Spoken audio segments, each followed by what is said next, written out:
You ask Tiger to solve. This deals with linear equations with one unknown. The final result is x equals -11. Let's solve it step by step. Group all constants on the right side of the equation. Add 8 to both sides. Simplify the arithmetic.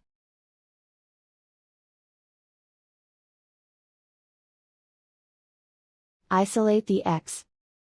Divide both sides by 3. Simplify the fraction. Find the greatest common factor of the numerator and denominator. Factor out and cancel the greatest common factor. And so the final result is x equals -11.